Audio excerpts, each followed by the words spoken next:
ಪಾಠ 3 Hilton head ಚಳುವಳಿ. ಕೃತಿಕಾರರ ಪರಿಚಯ. ಕವಿ ಶಶಿಧರ್ ವಿಶ್ವಾಮಿತ್ರ. ಜನನ 1940. ಸ್ಥಳ ಮೈಸೂರು. ಕೃತಿಗಳು ಖಿಲ, ಪದಕುಸಿಯೇ ನೆಲವಿಹುದೆ, ಹಿಂದೂ ಧರ್ಮ, ಸೃಷ್ಟಿಯ ರಂಗವಲ್ಲಿ. ಆತ್ಮಕಥೆ ಸಂಚಿ. ಅಭ್ಯಾಸ. ಹಿಲ್ಟನ್ ಹೆಡ್ ದ್ವೀಪ ಯಾವ ಸಾಗರದಲ್ಲಿದೆ? ಹಿಲ್ಟನ್ ಹೆಡ್ ದ್ವೀಪ ಅಟ್ಲಾಂಟಿಕ್ ಸಾಗರದಲ್ಲಿದೆ. ಅಮೆರಿಕದಲ್ಲಿ ವಾಸವಾಗಿದ್ದ ಮೂಲ ನಿವಾಸಿಗಳನ್ನು ಏನೆನ್ನುತ್ತಾರೆ? ಅಮೆರಿಕದಲ್ಲಿ ವಾಸವಾಗಿದ್ದ ಮೂಲ ನಿವಾಸಿಗಳನ್ನು ಅಮರಿಂಡಿಯನ್ನರು ಎನ್ನುತ್ತಾರೆ. ಹಿಲ್ಟನ್ ಹೆಡ್ನಲ್ಲಿ ಬಂದಿಳಿಯುವ ಶ್ರೀಮಂತರ ಉಡುಗೆ ತೊಡುಗೆ ಹೇಗಿತ್ತು? ಹಿಲ್ಟನ್ ಹೆಡ್ನಲ್ಲಿ ಬಂದಿಳಿಯುವ ಶ್ರೀಮಂತರು ಬೂಟು, ಚಡ್ಡಿ, ಟೀ ಶರ್ಟು, ಕೂಲಿಂಗ್ ಗ್ಲಾಸು ಹಾಗೂ ಸ್ಕಲ್ ಕ್ಯಾಪ್ಗಳನ್ನು ಹಾಕಿಕೊಳ್ಳುತ್ತಿದ್ದರು. ಹಿಲ್ಟನ್ ಹೆಡ್ ದ್ವೀಪದಲ್ಲಿ ಏನೇನು ಕ್ರೀಡೆಗಳನ್ನು ಆಯೋಜಿಸಲಾಗುತ್ತಿತ್ತು? ಹಿಲ್ಟನ್ ಹೆಡ್ ದ್ವೀಪದಲ್ಲಿ ಬೋಟಿಂಗ್ ಹಾಗೂ ವಿವಿಧ ರೀತಿಯ ಕ್ರೀಡಾ ವಿನೋದಗಳನ್ನು ಆಯೋಜಿಸಲಾಗುತ್ತಿತ್ತು. ಕಡಲ ತಡಿಯ ಲೈಟ್ ಹೌಸನ್ನೇರಿದರೆ ಯಾವ ಚಿತ್ರಣವು ಕಾಣಸಿಗುತ್ತದೆ? ಕಡಲ ತಡಿಯ ಲೈಟ್ ಹೌಸನ್ನೇರಿದರೆ ಅಟ್ಲಾಂಟಿಕ್ ಮಹಾಸಾಗರ ಸಮುದ್ರದಲ್ಲೋಲಾಡುತ್ತಿದ್ದ ನೌಕೆಗಳು, ಕಡಲ ಕಾಗೆಗಳು, ನಮ್ಮ ಬಡ್ಡಿಗೆ ಬಂದಿಳಿಯುವ ರೇವನ್ ಮೈನಾಗಳು ಕಾಣಸಿಗುತ್ತವೆ. ಹಿಲ್ಟನ್ ಹೆಡ್ನಲ್ಲಿರುವ ಸ್ಮಾರಕ ಯಾವುದು? ಹಿಲ್ಟನ್ ಹೆಡ್ನಲ್ಲಿರುವ ಸ್ಮಾರಕ ಲಿಬರ್ಟಿ ಓಕ್ ಮರದ್ದಾಗಿದೆ. ಕೊಟ್ಟಿರುವ ಪ್ರಶ್ನೆಗಳಿಗೆ 2-3 ವಾಕ್ಯಗಳಲ್ಲಿ ಉತ್ತರಿಸಿ. ಫಸ್ಟ್ 1. ಯುರೋಪಿಯನ್ನರು ಬಂದ ಮೇಲೆ ಹಿಲ್ಟನ್ ಹೆಡ್ನಲ್ಲಿ ಏನೇನು ಬದಲಾವಣೆಗಳಾದವು?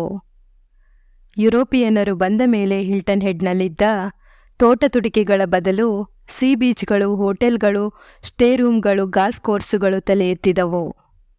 ಹೋಟೆಲ್ಗಾಗಿ ತೋಟ, ತುಡಿಕೆ, ಹಿನ್ನೀರ ಕೋವುಗಳು, ಹೊಂಡಗಳು, ಕಾಡುಗಳು ನಾಶವಾದವು.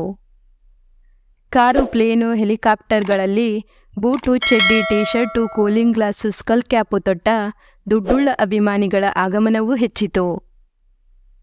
ಸೆಕೆಂಡ್ 1. ಹಿಲ್ಟನ್ ಹೆಡ್ ಮೊದಲು ಹೇಗಿತ್ತು? ಹಿಲ್ಟನ್ ಹೆಡ್ ಒಂದು ಸುಂದರವಾದ ಪುಟ್ಟ ದ್ವೀಪವಾಗಿತ್ತು. ಅಲ್ಲಿ ಒಳ್ಳೆಯ ಹವೆ ಇದ್ದು ದಟ್ಟವಾದ ಕಾಡು, ಓಕ್ ಮರ ಹಾಗೂ ತೋಟ, ತುಡಿಕೆ, ಹಿನ್ನೀರ ಕೋವುಗಳು, ಹೊಂಡಗಳಿಂದ ತುಂಬಿತ್ತು.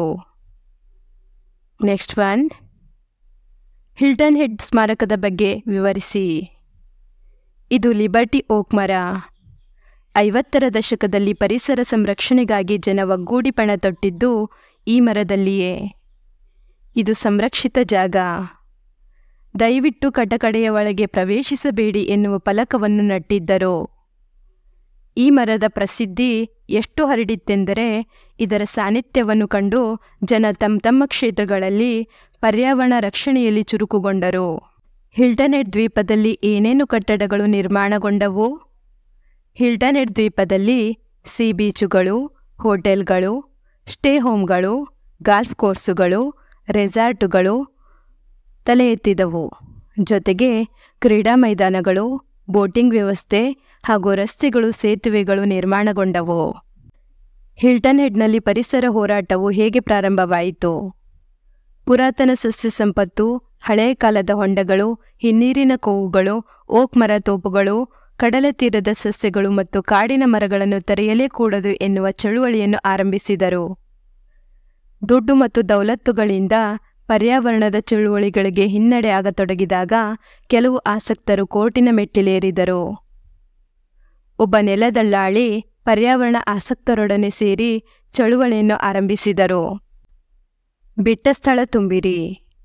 ಯುರೋಪಿಯನ್ನರ ಆಗಮವಾದ ಮೇಲೆ ಅಮರಿಂಡಿಯನ್ನರ ಸಮುದಾಯವು ಧೂಳಿಪಟ ಆಯಿತು.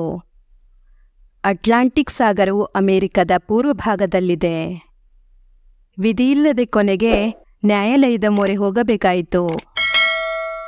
ಕಟ್ಟಡಗಳಿಗೆ ತೋರುತ್ತಿದ್ದ ಅಭಿಯಂತರ ಶ್ರದ್ಧೆಯನ್ನೇ ಜನ ಪರಿಸರಕ್ಕೂ ನೀಡತೊಡಗಿದರು.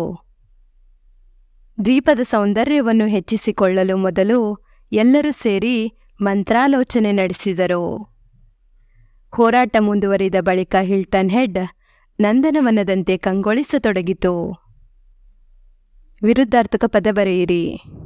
ಆಗಮನ, ನಿರ್ಗಮನ, ಲಾಭ, ನಷ್ಟ, ಚುರುಕು, ಮಂದ, ಪುರಾತನ ನವೀನ, ಪ್ರಸಿದ್ಧ ಅಪ್ರಸಿದ್ಧ, ಸಾಧಾರಣ ಅಸಾಧಾರಣ. ಸ್ವಂತ ವಾಕ್ಯ ರಚಿಸಿ. ಭರಾಟೆ. ಈಗ ಎಲ್ಲ ಕಡೆ ಲೋಕಾಯುಕ್ತರ ಭರಾಟೆ ನಡೆಯುತ್ತಿದೆ. ಸುಧಾರಣೆ. ಹಿಂದುಳಿದ ದೇಶಗಳಲ್ಲಿ ಸುಧಾರಣೆಯ ಅವಶ್ಯಕತೆ ಇದೆ. ಸಾರ್ವಭೌಮ. ಭಾರತವು ಪ್ರಜಾಸತ್ತಾತ್ಮಕ ಸಾರ್ವಭೌಮ ರಾಷ್ಟ್ರವಾಗಿದೆ. ದೌಲತ್ತು. ನಾವು ಯಾವಾಗಲೂ ಹಣದ ದೌಲತ್ತು ತೋರಬಾರದು. ಹೊಯ್ದಾಟ. ಬೆಂಗಳೂರಿನಲ್ಲಿ ಬಸ್ ನಿಲ್ದಾಣದಲ್ಲಿದ್ದ ಜನರ ಬೀಡನ್ನು ಕಂಡು ಮನಸ್ಸಿಗೆ ಹೊಯ್ದಾಟವಾಯಿತು. ಪಣತೊಡು. ನಾನು ಆಟದಲ್ಲಿ ಗೆದ್ದೇ ಗೆಲ್ಲುತ್ತೇನೆಂದು ಪಣತೊಟ್ಟಿದ್ದೇನೆ. ಅಭಿಮಾನಿ.